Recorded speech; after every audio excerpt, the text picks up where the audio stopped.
Hey everybody, welcome back. Now for all you folks who are thinking about getting your ham radio license, I have something really awesome for you. This is a very budget-friendly radio, the BAOFENG UV17R, and I might say it's pretty darn good too.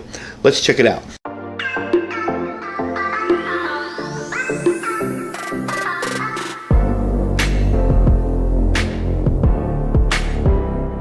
All right, folks, welcome back. So I have had a BAOFENG radio now for probably a good 10 years, maybe 8 years, I don't know. I got one of the original UV5Rs, and I used it a ton. I've used it during events here locally in town when we've responded to events or emergencies or whatever. And I've also just used it to chat with and used it in my vehicle on occasion when I needed a secondary radio. So I've been very satisfied with them. Now, some of them hit the mark, some of them missed the mark, but this is one that definitely hit it out of the park. And the price on it is insane, all right? $26.99 right now. I have the link on Amazon, so you can go there and check it out. I mean, $27 for a ham radio. A radio like this, if you got into ham radio when I did, like in the late 90s, would run you like $300-400. I mean, my first one, which was an Olinko dual bander handheld, was $349. And I'd say this radio here blows it away 100%. The feel of the radio itself is really good. It feels good in your hand. It's a nice feeling radio, has a decent sized battery, actually has a flashlight that's worth something. We'll display all that stuff in a sec. The radio itself just feels good in your hand. It feels nice, sturdy clip. You do have to screw in your battery, okay? Now, currently, for this radio, there is only one way to charge it. It does not have a USB-C plug. You'll have to use the charger that's supplied with it, and unfortunately, that charger does have a plug, okay? It's an AC plug. It will come with an adapter, so it will fit in there. As you can see, that little UV17 adapter just snaps into place. But as far as a radio goes for just daily use, I mean, this thing is pretty darn awesome. So, the buttons on it, okay, they're large enough to press and provide a satisfying click when used. You don't feel like you're barely able to push them. They're decent-sized buttons. I'm going to turn the screen on for you. Let's take a look. Welcome. Channel mode. I mean, that's a pretty darn nice color display for a radio that's under $30. I know BAOFENGs have always been affordable, but that really is really cool.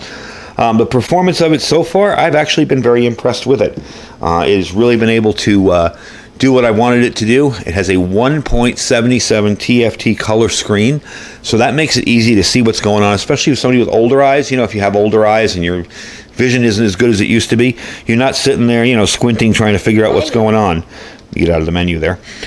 You can see that's a big display. Really, really nice. Now, the radio did come with an earpiece microphone. It actually works pretty well.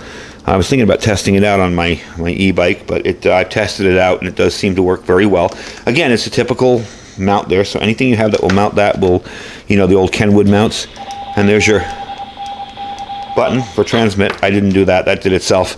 There's your button for transmitting. There's your microphone. So it's a decent little mic. It does come with a lanyard, like all of them do. I never use a lanyard on them. And interestingly enough, the manual, even though it's kind of a translation from Chinese to English, actually is a very decent manual. Now, you can program this. This didn't come with a programming cable. I'll be honest with you, I like to learn how to program my radios first before I start messing around with them on programming them with Chirp or whatever. BAOFENG does have its own software for this, so you can download it, and it's the same BAOFENG software that will program everything. But I like to learn how to do that, because if I have to program a repeater in the field, all right, let's say I'm going somewhere, all our repeaters are down, and somebody put up a temporary emergency repeater. Well, I got to know how to put in my PL tones, my offsets, all that. So I would suggest you learn how to program it first. I have about 10 frequencies in here that I put in manually. I don't have the cable for it yet. I think I actually have a BAOFENG cable, but I haven't looked. I wanted to learn manual first. So I'd suggest you learn how to do it manually and then move on to programming with cable for ease of use. So we're going to show you the how this works here. It does have an FM mode, so you can go into FM.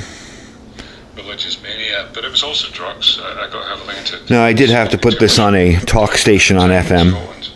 It was getting mixed with Anyway, there's your FM, okay, back over there. This is your FM button on the side. This is your light button, okay, And it actually provides some decent light. So what I like about it is it can be carried like a flashlight and used like a flashlight. You have two LEDs there. It does have a blinking rescue kind of mode. So definitely that part of it's very, very cool.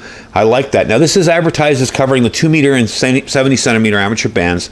Unlike other Baofengs I've used, while it receives out of those frequencies, it will only transmit on those bands. This is FCC approved, okay? So in order to do that, they have to make sure it can't go out of band. I haven't seen any ads or videos on how to jailbreak these, and honestly, I'm not going to. I'm going to be using this for ham radio, so I'm pretty happy with it. It does have the FCC ID of, what is it, 2AJGM-UV17, so you can definitely check that. Once I programmed it, the radio worked flawlessly for me so far. I actually checked into one of our nets on Wednesday night with it. I got good audio reports. Power was a little bit over 5 watts. What I'd like to do now is actually test the power output on it, because I got close to 6 watts on a couple frequencies. So we're going to test that out. I'm going to get my power meter out, and we're going to try it out. Right, so I just did a quick check to see the SWR on there. I'm showing about a 1.01, so the antenna is good. Let's take it up to the power level here. That last transmission was 6 watts. Let's see again here. I want to move this off a frequency. There we go. So I'm showing 6.1 watts, 6.4 watts. That's pretty darn good. Now remember, these are not precision devices by any means, but it's definitely putting out the advertised 5 watts and a little bit more. So let's try it out on 70 centimeters.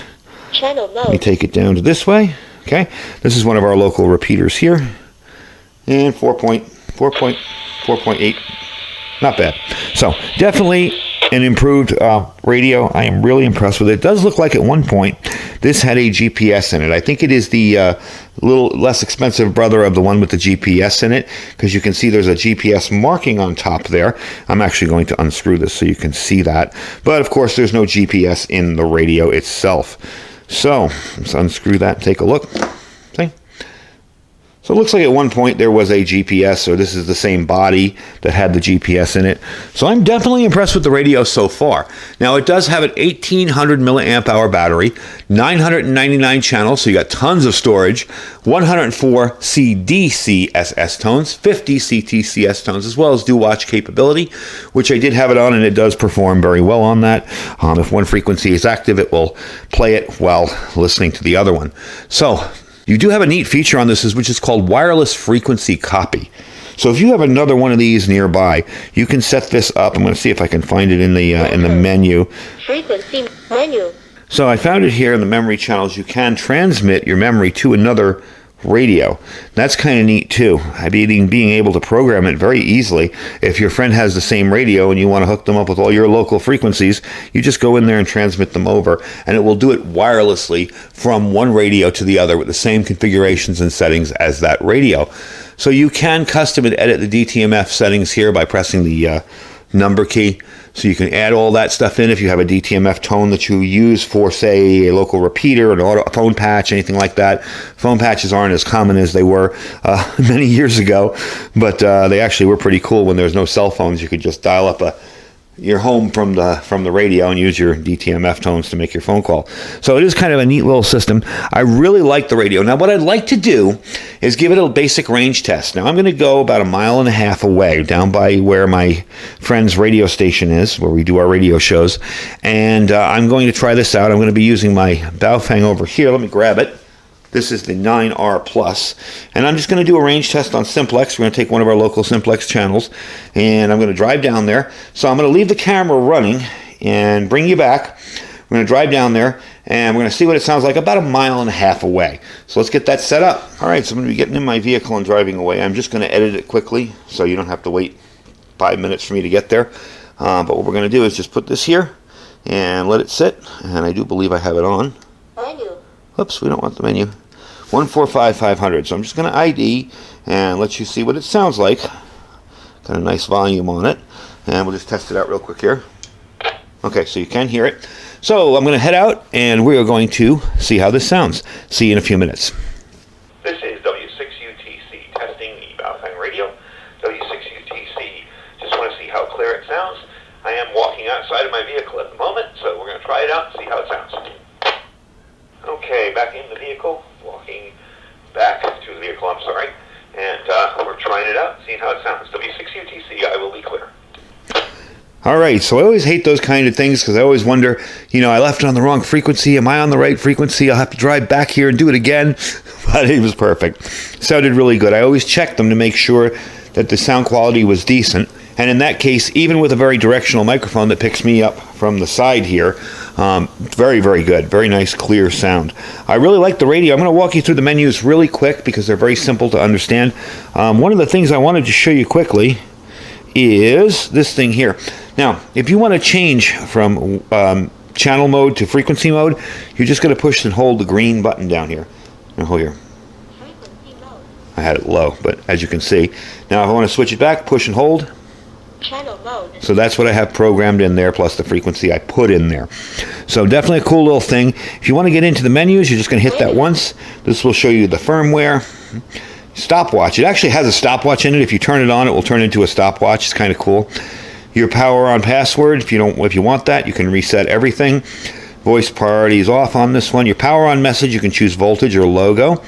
It has Vox delay if you choose to use Vox. The menu exit time, I've set it to 10 seconds. Your tones, Roger beeps on and off. Of course, we're going to leave those off, right?